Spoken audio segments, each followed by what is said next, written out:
Bienvenidos a tu programa, Las Raíces de Nuestra Fe. Soy el Padre Octavio Gómez. La fe cristiana no es un mito, es la historia de un pueblo, el pueblo de Israel, la historia de una persona, nuestro Señor Jesucristo, la historia de una comunidad, la Iglesia Católica. Es también tu historia. Te invito a que te sumerjas conmigo en un viaje en la arqueología, en la tradición judeocristiana, en la tradición católica y en el magisterio de la Iglesia, para que conozcas la profundidad, la anchura y la grandeza de la fe católica que tú y tus padres han profesado.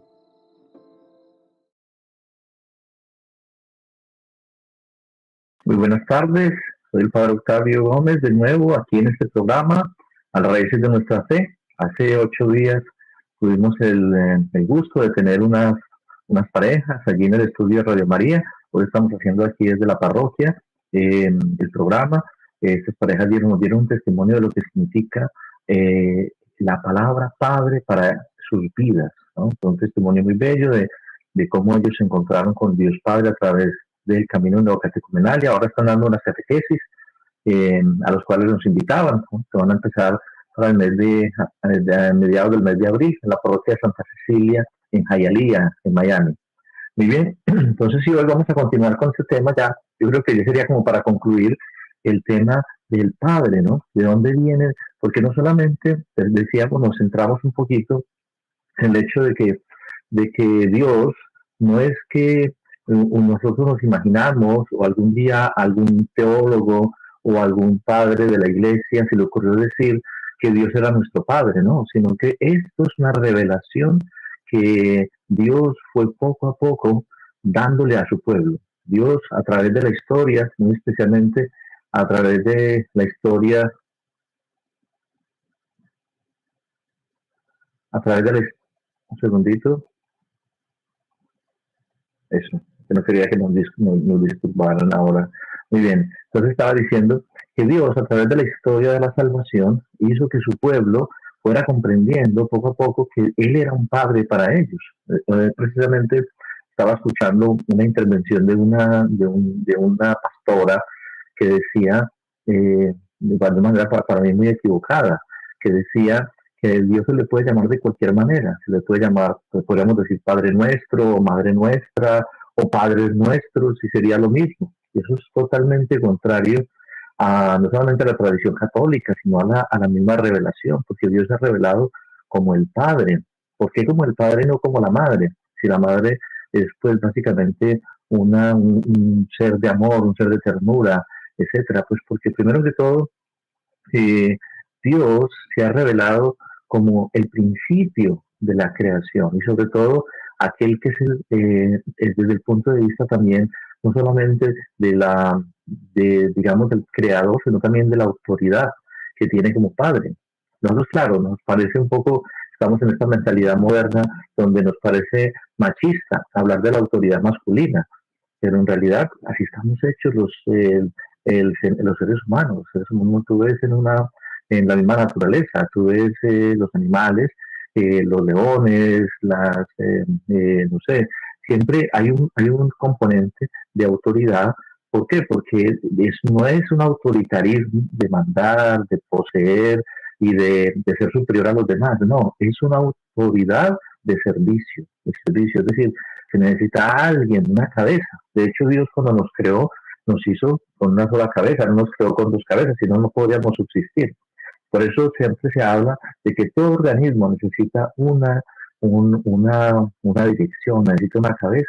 Y depende mucho de cómo esté la cabeza, así se mueve el organismo. Eso pasa con una casa, pasa con una empresa, pasa con una iglesia, con todo, ¿no? Todo depende mucho de la cabeza, cómo funciona, si realmente está bien puesta, está trabajando. Así mismo sucede en la vida. Dios creó el mundo así, crea siempre con un principio, y ese principio es el principio del Padre. Nosotros estamos en un mundo que, especialmente por influencias del comunismo, ha despreciado mucho la figura del Padre, y nos han hecho asociar el Padre con autoritarismo, con represión, con desigualdad, con marginalización, y eso es totalmente equivocado, ¿no? El Padre es un Padre, primero que todo, Dios se reveló como este Padre creador, porque todo depende de Él. Segundo, este Padre que que crea la historia y la desarrolla de una manera amorosa. Por lo tanto, Dios interviene en la historia e interviene en la historia de una manera ordenada.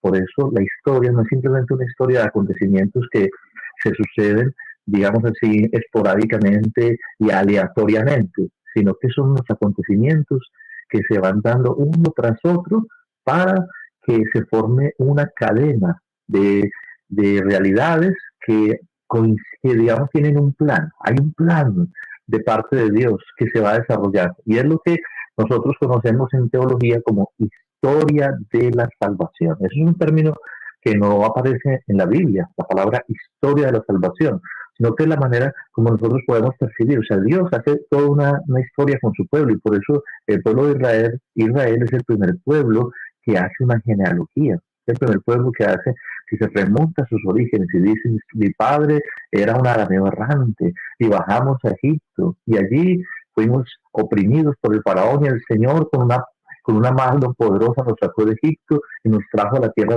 prometida, a tierra que emana leche y miel.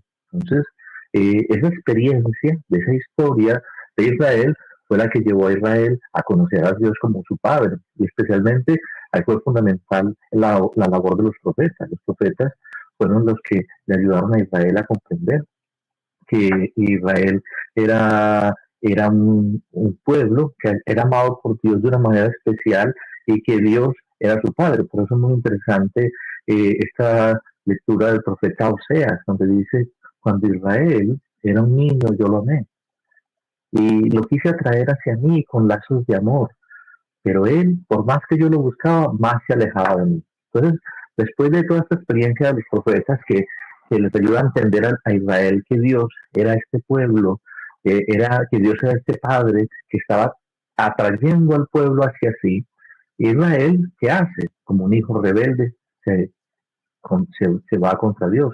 Como un hijo rebelde, pues precisamente desobedece a Dios, se revela contra Dios y dice, no es como tú dices, es como yo digo. No es que no es los mandamientos, sino lo que a mí me parece. A mí me parece que así deben ser las cosas. Yo tengo que tener dinero, yo tengo que tener placer, yo tengo que llevar mi vida como me parece. Muy parecido, muy semejante al hijo pródigo. Muy muy interesante como el hijo pródigo, cuando leíamos el Evangelio, decía, si uno lo lee en griego, entiende unas cosas muy importantes, porque el hijo pródigo, cuando le pide al padre la herencia, este hijo le dice a su padre, padre, dame la herencia que me toca. La palabra que utiliza no es propiamente herencia en griego, sino que es la palabra bios, que significa la vida. También significa en ese caso, como se traduce muy bien, la propiedad, pero también podría perfectamente traducirse la vida. El padre le entrega la vida. Y el hijo, ¿qué hace con esa vida del padre? Inclusive cuando el hijo regresa, uno de los reclamos que le hace el hijo mayor es ese hijo tuyo que se gastó la vida, tu Dios, se gastó tu herencia con malas mujeres y ahora tú le haces una fiesta. Porque es que era una cosa bien ofensiva lo que hizo el hijo pródigo. Primero que todo, le dijo al padre, no estoy contento con lo que haces, cómo se hacen las cosas aquí. A mí no me sirve cómo haces tú las cosas, a mí me sirve es las cosas como yo las pienso, como yo las veo, tú haces las cosas muy malas, por lo tanto yo me voy, pero no solamente me voy, sino que tú para mí estás muerto. ¿Por qué? Porque solamente se puede pedir la herencia cuando el padre muere. Si no, pues básicamente le está diciendo, tú no me importas, tú para mí estás muerto, y se va, y se gasta la herencia. Ese evangelio de San Lucas, del hijo pródigo, yo creo que refleja muy bien la historia de Israel. Israel lo que hace precisamente es eso, se revela contra Dios y al rebelarse contra Dios es como ese hijo inconsciente, ese hijo testarudo, rebelde, ¿no? La rebelión rebelde, que dice, a mí no. Y por eso termina en el exilio. El exilio es como una manera de decir, el Señor le dice el Salmo 94. He jurado en mi cólera que no entrarán en mi descanso. Dice también otro salmo, los entregué a su corazón obstinado para que anduviesen según sus antojos, para que anduviesen según sus deseos.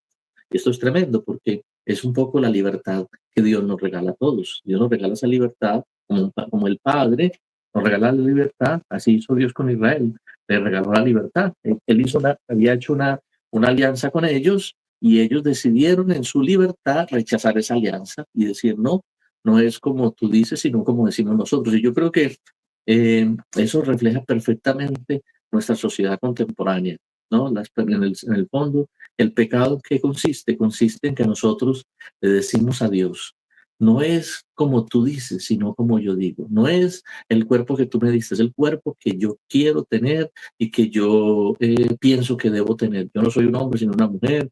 Si tengo que robar, robo. Si tengo que abandonar a mi familia, la abandono. Si tengo que drogarme, me drogo, porque es que a mí me gusta, a mí me parece. Fíjense que estamos en una sociedad que constantemente está subrayando ese aspecto. Cuando uno está hablando con alguien y alguien quiere decir un punto que no quiere que sea discutible, dice, a mí me parece, como quien dice, no puedes discutir absolutamente nada porque es mi parecer. Y si es mi parecer, por lo tanto, nada ni nadie tiene derecho a contradecirme, porque es mi forma de pensar y tú no puedes imponerme tu forma de pensar, ¿no? Estamos como en esa idea. O sea, no se le puede decir a una persona, estás equivocado. No se le puede decir a una persona lo que estás diciendo y lo que estás pensando está mal pensado, mal dicho, ¿no? Porque tenemos que respetar su libertad. Entonces, esa experiencia, que es la experiencia del pecado, se ve perfectamente en la historia de Israel. Israel, Dios se le revela como un padre, y Israel se muestra como ese hijo rebelde que, por eso, que no quiere obedecer a su palabra. Por eso el libro del Deuteronomio es tan clave. El libro del Deuteronomio dice, mira que te hice, te humillé, te hice pasar hambre en un desierto terrible, pero no te dejé abandonado, sino que no se desgastaron tus sandalias, no moriste de hambre, te alimenté con el maná para que aprendieras una cosa, dice, muy interesante que dice, te corregí como un padre corrige a su hijo para que aprendieras una sola cosa, para que aprendieras una cosa, que no solo de pan vive el hombre, sino de toda palabra que sale de la boca de Dios. Entonces, yo creo que esto sintetiza toda esta relación de Dios con su pueblo, en la cual Dios ayuda a su pueblo, lo corrige, lo ayuda, lo está muy bien sintetizado por el profeta Oseas. El profeta Oseas lo dice así muy bien, dice, cuando Israel era un niño, yo lo amé de Egipto. Me gustaría leerles el texto literalmente.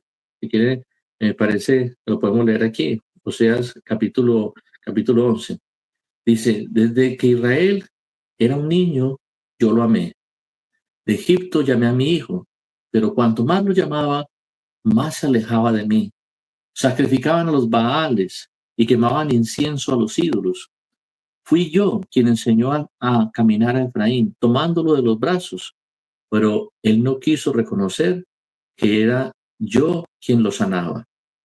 Y dice, eh, por, lo traje con cuerdas de ternura, lo traje con lazos de amor, le quité de la cerviz el yugo y con cariño me acerqué para alimentarlo. Fíjense qué ternura, como Oseas se compara con este padre que toma a un niño y lo lleva inclusive el texto en hebreo lo expresa de una manera todavía más tierna, si quieres. Dice que tomándolo en los brazos, literalmente decía, lo acercaba a mi rostro, ¿cierto? O sea, le daba un abrazo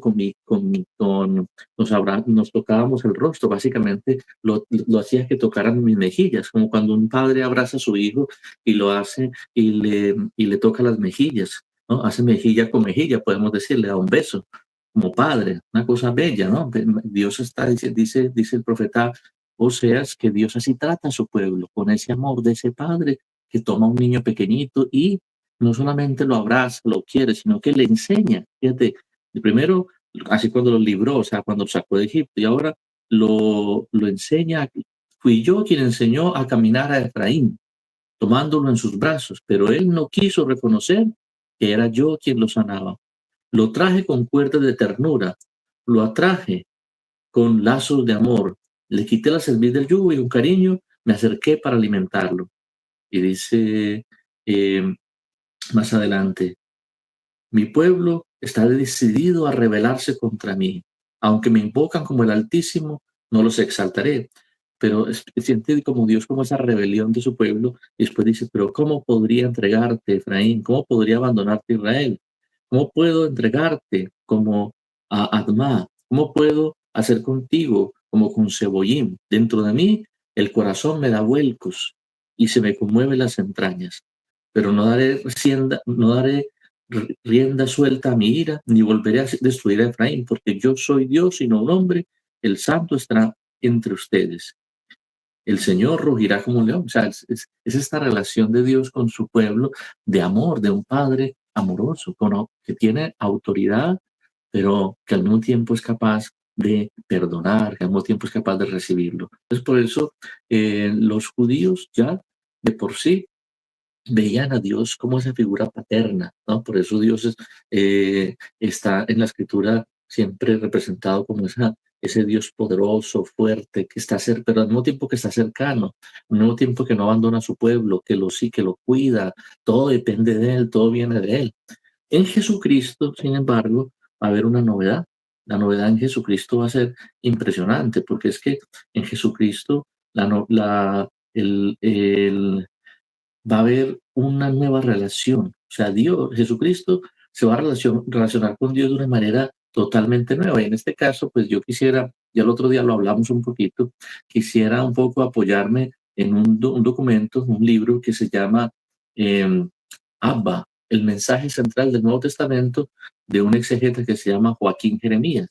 Entonces, Joaquín Jeremías hace como una reflexión sobre las veces en las que en la tradición rabínica y en la tradición judía, incluyendo la Tanaj, incluyendo el Antiguo Testamento, Israel es presentado como un padre. Y él dice, es verdad que primero que todo, Dios es un padre, es verdad, Dios es creador, es verdad que Dios tiene una relación personal con cada una de esas personas, pero al mismo tiempo es una relación, digamos así, lejana, una relación de Dios, yo estoy aquí, pero Dios está allá y yo no me puedo acercar. De hecho, había una gran división en Israel. El templo mismo estaba dividido. La palabra santo significa precisamente eso, separado. El santo de los santos, el lugar donde habitaba Dios, era un lugar totalmente separado. Allí solamente podía entrar el sumo sacerdote. De ahí la importancia de que cuando Cristo muere se rompe el velo del templo, que es una manera de decir que una vez que Cristo muere se nos abre la posibilidad de tener una relación nueva con Dios. Ya no hay más velo, ya no hay más separación. Dios se nos hace cercano, se nos hace presente a través de la relación con Dios. Entonces, especialmente en Marcos, en el Evangelio de Marcos, hay una expresión muy fuerte, muy bella en el Getsemaní, donde Jesucristo clama a Dios, pero no clama de cualquier manera, sino que dice que la clamaba así, Abba, Abba, Padre, si es posible que pase de mí este cáliz, pero que no se haga mi voluntad, sino la tuya. Entonces, esto es muy importante porque esa relación, esa expresión Abba, es una expresión que básicamente no se encuentra en otros términos, en esa forma, digamos así, vocativa, como podríamos decir. O sea, se puede hablar, Dios es el Padre, el Creador, Dios es el que nos acompaña, etcétera, etcétera, siempre en tercera persona, pero en segunda persona, a ti, como si estuviera hablándole a un padre cercano. Eso no se había visto nunca en el pueblo de Israel. Eso, de hecho, esa es la razón fundamental por la cual Jesús es acusado, porque le pregunta Jesús a los fariseos, dice, ¿por cuál de las buenas obras que yo estoy haciendo me queréis matar? Y dice, no te perseguimos porque haces ninguna buena obra, te perseguimos porque te proclamas como hijo de Dios y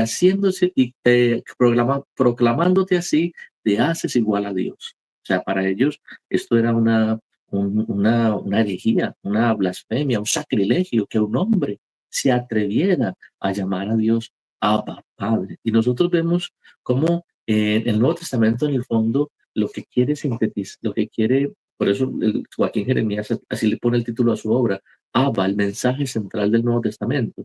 Al final, lo que quiere, lo que sintetiza mejor ese mensaje del Nuevo Testamento es que Dios es ese Padre de amor, de misericordia, que no solamente ama a Israel de una manera general como pueblo, sino que ama después a un hijo de una manera especial, que es ese hijo de Dios que, que digamos, es un hijo que es único porque brota, vamos a decir, si tú quieres, de ese, como decimos nosotros, engendrado, no creado, si es engendrado, brota de él.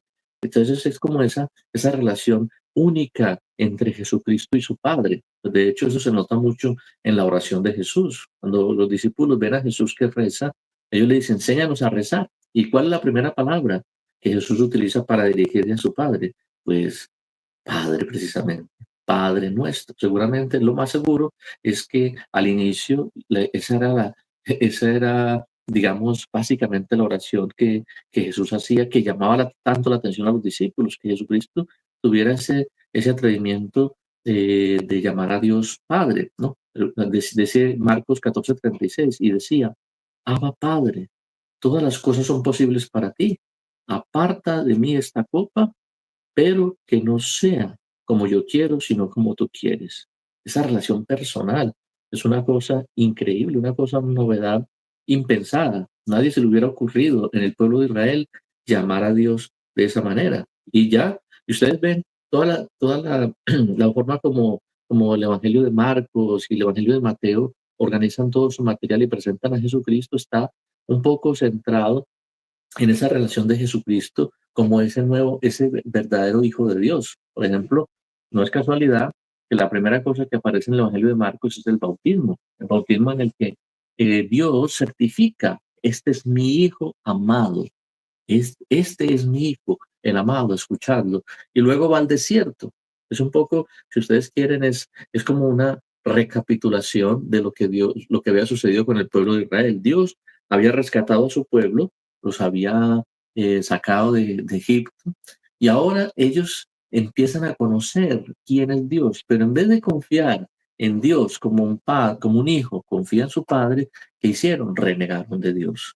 Entonces, danos el pan. Entonces, ¿por qué tenemos que pasar por este desierto? ¿Dónde está el agua? Entonces, danos, ¿por qué tenemos que tener enemigos? Y renegaban de Dios y no querían seguir los mandamientos de Dios. Es exactamente lo que recapitula Jesús, por eso Jesús tiene que ir al desierto. Y en el desierto, ¿qué le dice el demonio? Lo tienta precisamente sobre esa relación. Si eres hijo de Dios, ¿no? Entonces, por eso, así como el pueblo de Israel responde de una manera, digamos así, de desconfianza con desconfianza y con rebelión contra Dios, así Jesús responde de una manera totalmente nueva, llena de confianza. Entonces, por eso dice, cuando el demonio le presenta la tentación del pan, así como el pueblo de Israel, cuando no tenía pan. Entonces, ahora el Señor le dice, el demonio le presenta la tentación, dice, bueno, no tienes el pan, ¿ahora qué? ¿Qué haces?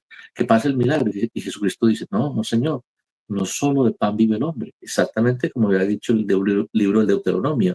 Para eso te llevé al desierto, para que aprendieras que no solo de pan vive el hombre, para que aprendieras a confiar en mí, para que aprendieras a confiar en mi providencia, para que sepas que como un padre cuida de su hijo, así cuido yo de ti. Fíjense que de ahí depende todo. Por eso Jesucristo cuando nos habla de la oración, además de hablar pues del Padre Nuestro, también habla de esta entrega a la providencia. Dice, mirad las aves del cielo, no siembran ni cosechan, vuestro Padre, fíjense, ahí está esa clave, vuestro Padre celestial las alimenta, ¿no? Que Padre, que si vosotros siendo malos como sois, sabéis dar cosas buenas a vuestros hijos, cuanto más vuestro Padre sabrá dar cosas buenas a los que se lo pidan. Es decir, esa relación de Dios con su Padre era lo que lo llevaba a él a tener esa confianza absoluta.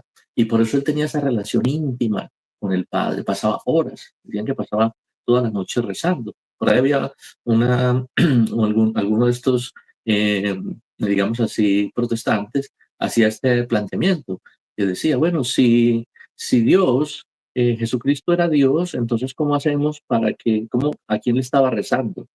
Jesucristo, ¿a quién le estaba rezando cuando estaba haciendo cuando estaba en el Getsemaní? Si él era Dios, estaba rezando a sí mismo. No, eso es no entender la encarnación. Jesucristo es verdaderamente Dios, pero verdaderamente hombre.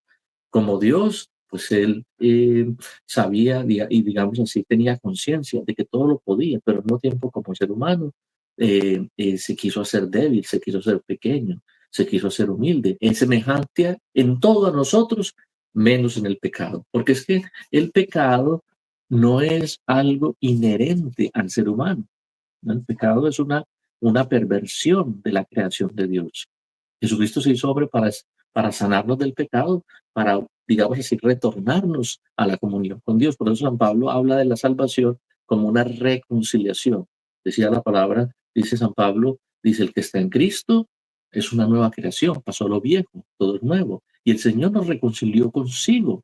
Por eso nosotros somos embajadores de Cristo y en nombre suyo les decimos, reconciliados con Dios. Entonces, es muy bello esto porque Jesucristo muestra esa relación con el Padre, por ejemplo, allí en el Getsemaní, cuando está en las tentaciones, cuando en vez de ceder a la tentación, confía plenamente en el Padre, no tentarás al Señor tu Dios, a solo al Señor tu Dios adorarás. Ese es el verdadero Hijo, el verdadero Hijo de Dios. Y también, por ejemplo, cuando en Mateo él confiesa esa relación con él, cuando dice, Regina nos está escuchando, dice que le gusta el tema. Saludos, Regina. Bueno, en aquel tiempo respondió Jesús, te alabo, Padre, Señor del cielo y de la tierra, porque escondiste, te alabo, Padre. Fíjense que Jesucristo está constantemente repitiendo esa frase, Padre, tú eres mi Padre, tú lo sabes todo, tú nunca me abandonas, yo sé que siempre que me escuchas, el Padre y yo somos uno. Dice, te alabo, Padre, Señor del cielo y de la tierra, porque escondiste estas cosas a los sabios y entendidos y las has revelado a los niños, a los pequeños.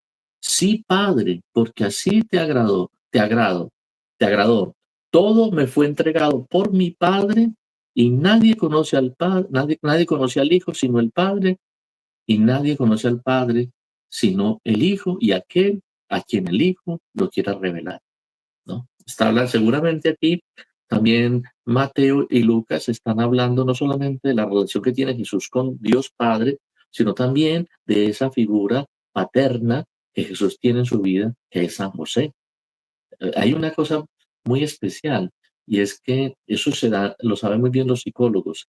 La relación que nosotros tenemos con nuestro Padre en la tierra tiene mucho que ver con nuestra relación que tenemos con Dios y viceversa.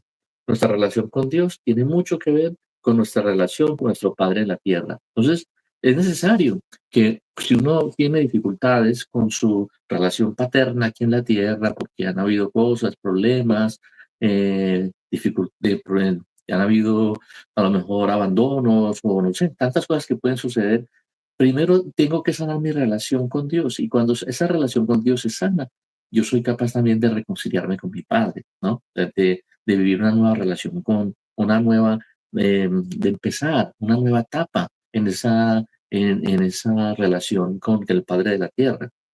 Ahora en Juan, por ejemplo, miren qué cosa tan impresionante en Juan 10:30, como Jesucristo dice, yo y el Padre somos uno. Y finalmente, como les decía, la oración del Padre Nuestro. Hay un pasaje que es muy bello, que precisamente fue la misa de hoy. Dice en el capítulo 8, versículo 12 al 18, Jesucristo está en Jerusalén en una fiesta muy especial, que es la fiesta de las tiendas. Y esa fiesta en la época de Jesucristo era muy importante. Inclusive Flavio Josefo, que es un historiador del primer siglo, decía que era la fiesta más importante que la Pascua, quien creyera. Nosotros no la conocemos mucho porque esa fiesta básicamente se quedó como en la liturgia, como en la teología, más que en la liturgia. Y es la fiesta de las tiendas. En esa fiesta se recordaba la inauguración del templo y se recordaba cómo Israel estuvo 40 días, 40 años en el desierto, así también el pueblo tenía que vivir 8 días en tiendas. Entonces allí había una ceremonia muy bella que era la ceremonia de la luz. Había la ceremonia del agua y la ceremonia de la luz. La ceremonia del agua era que se iba a la piscina de Siloé y se traía agua para el templo, para renovar el Espíritu Santo. Por eso Jesucristo dice en esa fiesta, Jesucristo alza la voz y dice, el que tenga sed, que venga a mí y beba, y de él brotarán aguas, agua que salta para la vida eterna. Está hablando de que Él es la verdadera fuente de agua.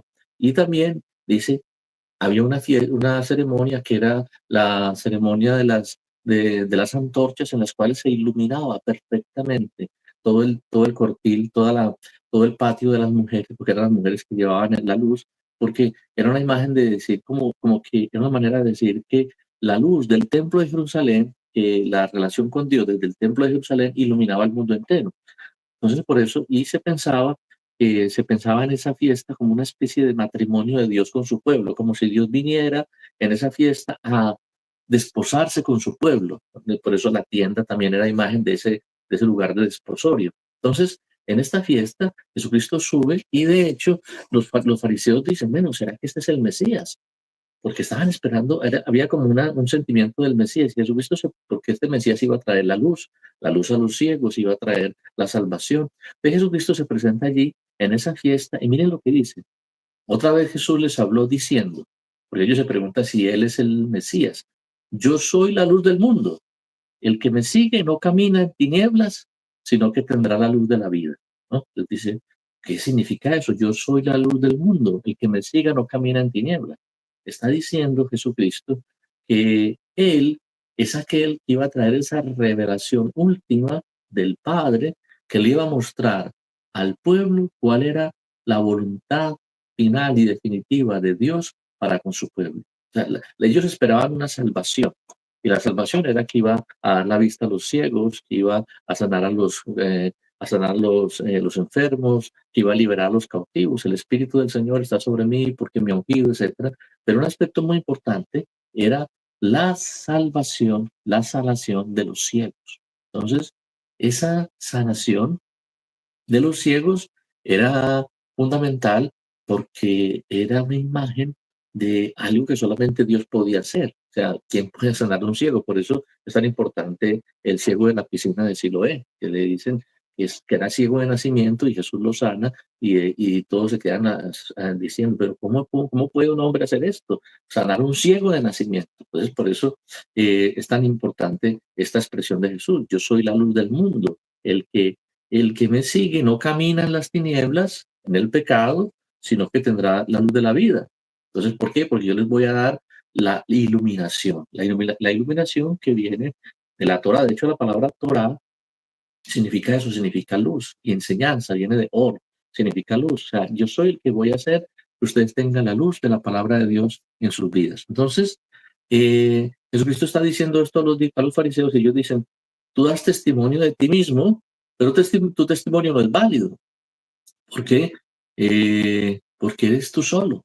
¿Tú cómo vas a dar testimonio de ti mismo? ¿Cómo puedes dar un testimonio y decir, yo estoy diciendo la verdad, si no hay nadie que te dé, el soporte, ¿no? Necesitas a alguien que afirme, que confirme lo que tú estás diciendo. Entonces, mira lo que dice Jesús. Aunque yo doy testimonio de mí mismo, mi testimonio es válido, porque sé de dónde he venido y a dónde voy. Dice, yo no, pues, vosotros no sabéis de dónde vengo ni a dónde voy. Vosotros juzgáis según la carne. Yo no juzgo a nadie. Y si juzgo, mi juicio es verdadero. Porque no estoy solo. Mire que dice, sino que yo no estoy yo solo, sino yo y el Padre que me envió. Yo estoy con el Padre que me envió. Porque dice la ley que el testimonio de Dios es válido. Pues yo, donde sea que esté, el Padre está dando testimonio de mí. Yo creo que este pasaje muestra de una manera bien clara cómo Jesús está en esa constante conexión con su Padre, pero de una manera particular. Ese Abba, esa relación nos da digamos así, nos da un testimonio, nos da una garantía de que Jesucristo, Él es consciente de que Dios es su Padre, de que Dios, y está en una relación totalmente especial. Este es mi Hijo, el amado, el unigénito, o sea, el único hijo. O sea, Dios no tiene más hijos, tiene solamente uno. Es este que se hizo hombre y que vino al mundo y que vino al mundo para dar la vida por nosotros. Eso lo sabemos simple y llanamente porque Jesús mismo nos lo reveló.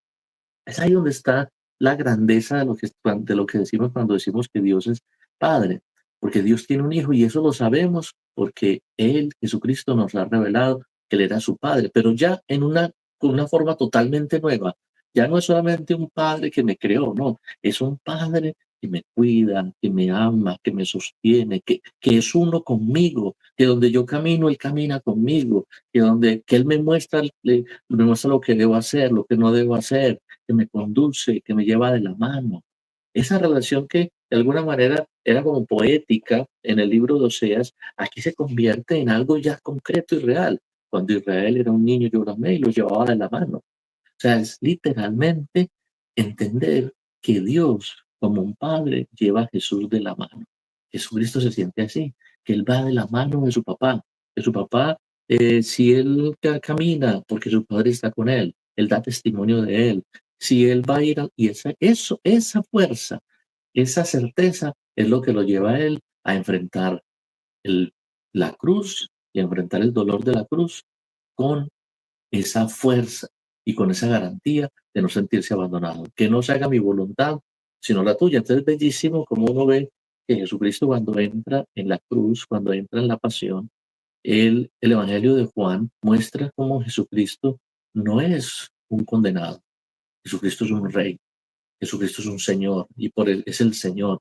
Y por eso cuando Pilato lo quiere condenar, Jesucristo dice, tú, le dice Pilato, se queda sorprendido de que Jesús no le responde. Y le dice, a mí no me respondes. Yo que tengo autoridad para matarte y autoridad para salvarte. Y Jesucristo le responde, tú no tendrías ninguna autoridad si no te hubiera sido dada de lo alto. Una cosa bellísima porque Jesucristo se nota esa confianza, esa fortaleza que Él tiene frente a la muerte, que Él tiene frente al juicio, porque tiene la certeza de que su Padre no lo va a dejar abandonado. Por eso es la única manera que podemos entender como en la carta a los Hebreos dice que el cual, hablando de Jesucristo de ese momento, dice que gritó. Jesucristo gritó pidiéndole al Padre que lo librara y por su actitud eh, vehemente, por su actitud, digamos, de fe, fue escuchado. ¿Cómo que fue escuchado? Si él pasó por la muerte, claro, porque Dios no lo abandonó, porque sintió esa fortaleza. Pero ¿qué es lo bello de esto? No solamente que nosotros nos quedemos, digamos, que entendamos que Jesucristo tiene una relación especial, única con el Padre, porque es su Hijo, sino que Jesucristo nos ha llamado a nosotros a tener esa misma relación con Dios. Hay un pasaje que expresa muy bien esto, que es después de la resurrección, cuando Jesucristo se aparece resucitado a María Magdalena, Jesucristo le dice a María Magdalena, no me toques, porque todavía no he subido al Padre mío y al Padre vuestro. Eso no se queda como diciendo, bueno, ¿por qué Jesucristo le dice a ella que no lo toque? San Agustín da una explicación, me parece muy apropiada. Él dice, le está diciendo, no me toques en la Biblia, en el Nuevo Testamento, significa creer. O sea, ven que Jesucristo es una mujer, hay una mujer que lo toca y él está siendo presionado, está siendo, digamos, apretujado por todas partes y a cierto punto una mujer lo toca y porque Jesús siente que sale una fuerza de él. Y Jesucristo pregunta, ¿quién me tocó?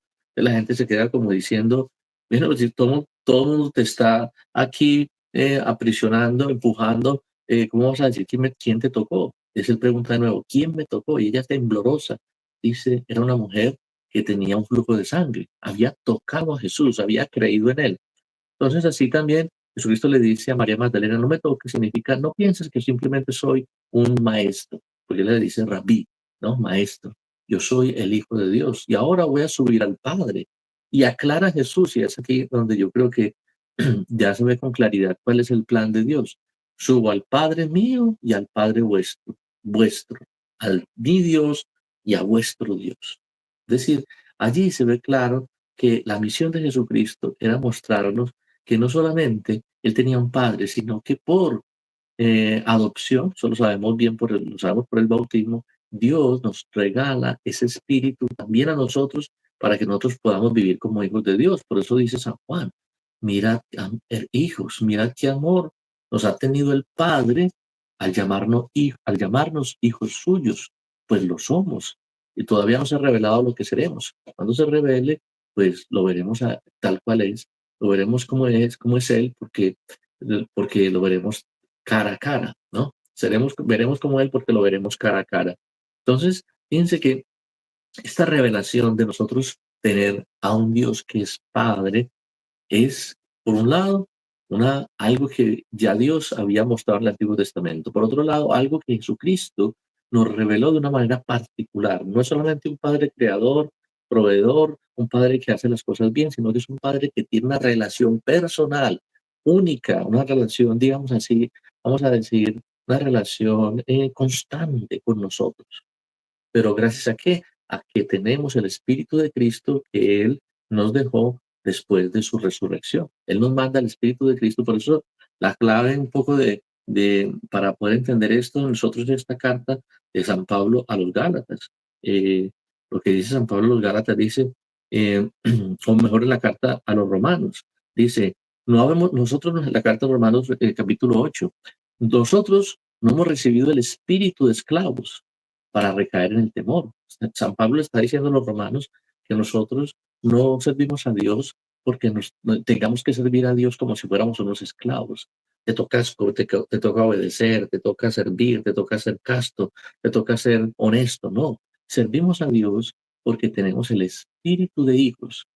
O sea, Dios es nuestro Padre. Por eso no hemos recibido un espíritu de esclavos, sino de hijos. No hemos recibido un espíritu de esclavos para vivir en el temor, sino el espíritu de adopción. Aquí hemos recibido la filiación adoptiva, que nos hace clamar, Abba, Padre. Así como Jesucristo en el Getsemaní clamaba a su Padre, le decía Abba, le decía mi Padre, mi papá, que me cuida, que me ayuda, que me sostiene, que me dirige, que me consuela. Así también nosotros tenemos esa relación, estamos llamados a través del Espíritu Santo a tener esa relación con Dios. Es bellísimo porque es aquí donde podemos ver cómo el cristianismo no puede ser una invención de un ser humano, sino que es una revelación de Dios. Es decir, cuando yo recibo el bautismo, estoy recibiendo esa Trinidad. ¿Por qué? Porque estoy recibiendo al Padre, el bautismo me hace hijo de Dios, por lo tanto, Padre, es correcto decir que la oración del Padre Nuestro, tal como sería realmente a Luis Salas, hace esa pregunta, ¿sería correcto decir que en la oración del Padre Nuestro es todo lo que necesitamos? Ciertamente, o sea, de hecho, Cristo cuando los apóstoles le dicen que cuando recen, dicen, no recen con muchas palabras, recen así, Padre Nuestro. Eso no quiere decir que no se puedan pedir otras cosas, pero todo tiene que corresponder a esa oración. Pero lo interesante es que cuando recibimos el bautismo, recibimos esa relación con Dios, que es Padre, es nuestro Padre, por eso nos hace hijos de Dios, gracias a Jesucristo, y es gracias a Jesucristo que murió por nosotros y nos mandó el Espíritu Santo, que esa relación se puede realizar. De manera que cuando yo soy cristiano, dentro de mí habita la Trinidad. Entonces, fíjense que en esos momentos de revelación siempre está la Trinidad, en el bautismo, en la transfiguración y en la resurrección. Ahí está la Trinidad. ¿Cómo vemos en el bautismo? Pues claramente el Padre que habla, el Hijo que está presente y el Espíritu que desciende como paloma. En la transfiguración lo mismo, está esta nube que es signo del Espíritu Santo. Y en la resurrección vemos cómo Jesucristo dice, tengo que subir al Padre, ¿no? Y ellos van a Jerusalén. Le dice Jesucristo, no se vayan de Jerusalén hasta que no venga el Espíritu. Es decir, toda la Trinidad está constantemente presente en el ser humano cuando nosotros tenemos a Dios. Entonces, esto es bellísimo pensar en eso. Cuando yo digo creo en Dios Padre, estoy diciendo que yo tengo una relación personal, una relación íntima con un Padre que me cuida, que me ama, que me quiere, que me sostiene, que todo lo hace bien. Y entonces, si yo tengo eso, no necesito nada más en el mundo, nada más. Mirad cuánto amor nos ha tenido el Padre al llamarnos hijos suyos, pues lo somos. Entonces, un poco, eso es lo que yo quisiera como sintetizar. Ya dentro de 8 días vamos a pasar a creo en Jesucristo, segundo artículo, creo en Jesucristo, su único Hijo, nuestro Señor. Ya para terminar, quisiera invitarlos a todos a que nos unamos a esta campaña que estamos haciendo desde siempre en Radio María, que es la campaña del Libro de Oro. El libro de oro, ¿qué consiste? Consiste en que tú te comunicas con nosotros y haces un pledge, haces una pequeña, haces un compromiso, si quieres, con Dios y con la Santísima Virgen, de que vas a colaborarnos mensualmente, en la medida de tus posibilidades, $5, $10, desde $1 hasta lo que puedas. Y el Señor sabemos que te va a dar el 100 por 1. Entonces, invitamos a todos aquellos que quieran colaborarnos, que se comuniquen con nosotros. Nosotros decimos, sí, estas personas van a estar anotadas de una manera especial en todas nuestras intenciones. Y los primeros viernes de cada mes, el Día del Corazón de Jesús, vamos a nombrarlos de una manera particular. Vamos a nombrarlos a los nuevos inscritos en este libro de oro, pidiendo por ellos y por su familia. Y ellos van a tener un acceso, digamos, prioritario a nuestras oraciones. Vamos a siempre tenerlos presentes. Y además, ellos van a poder tener la posibilidad de que cuando tengan una dificultad, cuando tengan una necesidad particular, pueden comunicarse con nosotros, con los diferentes coordinadores de los estudios de Nueva York, de Chicago, de Houston, de aquí de Miami, también de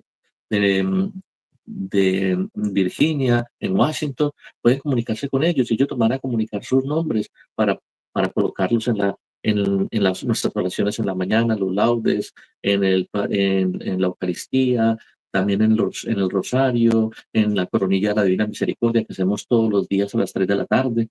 Entonces, están muy bien, digamos, acompañados con la oración y nos colaboran y el Señor te da el 100 por 1. Entonces, invitamos a que por favor nos ayuden, que el Señor les va a dar el 100 por 1. Muy bien, con esto terminamos.